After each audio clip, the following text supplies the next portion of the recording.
Welcome to my channel. Oven లేకపోయినా సరే మనము ఇంట్లోనే ఎలాగ ఈజీగా పిజ్జాని తయారు చేసుకోవాలో చూద్దాం రండి. బయట కొన్న పిజ్జా టేస్ట్లోనే మనకి ఇంట్లోనే తయారు చేసుకోవచ్చు. సో తయారు విధానము, ముందుగా మనము ఒక బౌల్ తీసుకొని కాచి చల్లార్చిన పాలను పోసుకొని ఒక స్పూన్ ఈస్ట్ని వేసుకొని బాగా గెలక్కొట్టాలి. ఈ గెలక్కొట్టిన పాలను పక్కన పెట్టుకొని ఒక బౌల్ తీసుకొని 2 కప్పుల మైదా, 1 స్పూన్ ఉప్పు, 1 స్పూన్ షుగర్ వేసుకొని ఈ మిశ్రమాన్ని బాగా కలుపుకోవాలి. ముందుగా కలిపెట్టుకున్న పాలని ఇందులో కొద్దిగా వేసుకుంటూ ఈ పిండిని బాగా జారు పిండిలాగా బాగా కలుపుకోవాలి. ఈ పిండిలో మనము 1 స్పూన్ బటర్ వేసుకుందాము. ఈ బటర్ వేసుకొని ఈ పిండిని ఇంకా బాగా సాఫ్ట్గా కలుపుకోవాలి. ఈ పిండి చపాతీ పిండి కన్నా ఇంకా కొద్దిగా జారుగా ఉండాలి. ఈ విధంగా ఒక 10 నిమిషాల పాటు ఈ పిండిని బాగా మద్దన చేయండి. ఈ విధంగా మద్దన చేసుకొని ఒక 1 అవర్ దీన్ని మూత పెట్టుకొని నానబెట్టుకుందాము. ఎర్రగడ్డలు, క్యాప్సికం ఇలా పెద్ద ముక్క కట్ చేసుకొని కొద్దిగా ఉప్పు వేసుకొని వాటర్ పోసుకొని నానబెట్టి పక్కన పెట్టుకుందాము.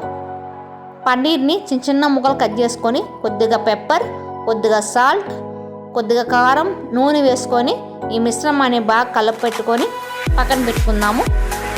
1 అవర్ తర్వాత మనము మూత తీసి చూస్తే ఈ పిండి బాగా పొంగి ఉంటుంది. ఈ పొంగి ఉన్న పిండిని మనము కొద్దిగా బాగా కలుపుకోవాలి. కలుపుకొని మనము కొద్దిగా పిండి జల్లుకొని ఈ పిండి పైన మనము ఈ ముద్ద పెట్టుకొని మనం ఈ విధంగా ఒక 4 ముద్దలుగా చేసుకొని పక్కన పెట్టుకుందాము.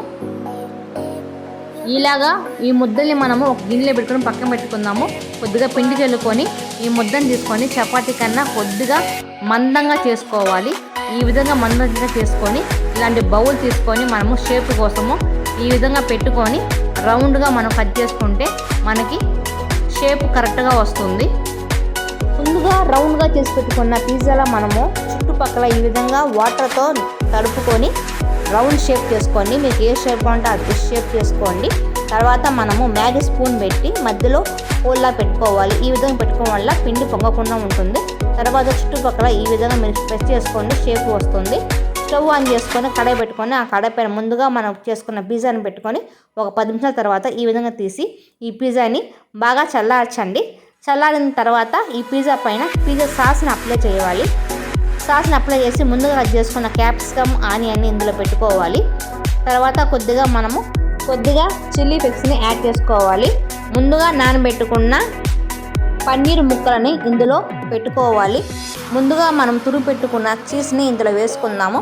చీజ్ అంటే ఇష్టం ఉండేవాళ్ళు ఇంకాస్త వేసుకోండి, చాలా టేస్ట్గా వస్తుంది.